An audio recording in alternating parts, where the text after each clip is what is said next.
ಏರಿಕೆ ವಿರೋಧಿಸಿ ಹೊಸಂಗಡಿಯಲ್ಲಿ ಸಿಐಟಿಯು ಧರಣಿ.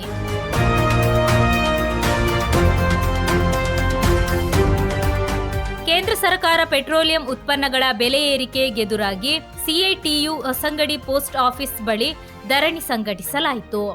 ಧರಣಿಯನ್ನು ಸಿಐಟಿಯು ಜಿಲ್ಲಾ ಉಪಾಧ್ಯಕ್ಷೆ ಕಾಮ್ರೇಡ್ ಬೇಬಿ ಶೆಟ್ಟಿ ಉದ್ಘಾಟಿಸಿ, ಕೇಂದ್ರ ಸರ್ಕಾರ ಪಶ್ಚಿಮ ಏಷ್ಯಾ ಯುದ್ಧದ ಕಾರಣ ನೀಡಿ ಬಂಡವಾಳಶಾಹಿಗಳಿಗೆ ದೇಶದ ಬಡಜನತೆಯನ್ನು ಕೊಳ್ಳೆ ಹೊಡೆಯಲು ಲೈಸೆನ್ಸ್ ಕೊಟ್ಟಂತಾಗಿದೆ. ನಗರ ಪ್ರದೇಶದಲ್ಲಿ ಹೋಟೆಲ್ಗಳು ಬಂದ್ ಮಾಡಲಾಗಿದೆ. ಆಹಾರ ಸಮೇತ ಸಿಗದ ಪರಿಸ್ಥಿತಿ ಬಂದಿದೆ. ಇದರಿಂದಾಗಿ ಕಾರ್ಮಿಕ ಕೆಲಸ ನಷ್ಟವಾಗಿದೆ. ಅಗತ್ಯ ವಸ್ತುಗಳ ಬೆಲೆ ದಿನದಿಂದ ದಿನಕ್ಕೆ ಹೆಚ್ಚಾಗುತ್ತಿದೆ. ಕೇಂದ್ರ ಸರ್ಕಾರ ಹಾಗೂ ರಾಜ್ಯ ಸರ್ಕಾರ ಪೆಟ್ರೋಲ್ ಬೆಲೆ ಕಡಿಮೆಗೊಳಿಸಲು ಮುಂದಾಗಬೇಕು. ಊರಿನ ಕೇಂದ್ರ ಹಾಗೂ ರಾಜ್ಯ ಸರ್ಕಾರದ ವಿರುದ್ಧ ಬೀದಿಗಿಳಿದು ಹೋರಾಟ ಮುಂದಾಗಬೇಕು ಎಂದು ಕರೆಯಿತ್ತರು. ಚಂದ್ರನಾಯ್ಕ್ ಅಧ್ಯಕ್ಷತೆ ವಹಿಸಿದ್ದರು.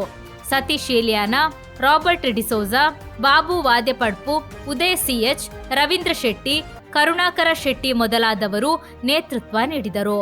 ಪ್ರಶಾಂತ್ ಕನಿಲಾ ಸ್ವಾಗತಿಸಿದರು.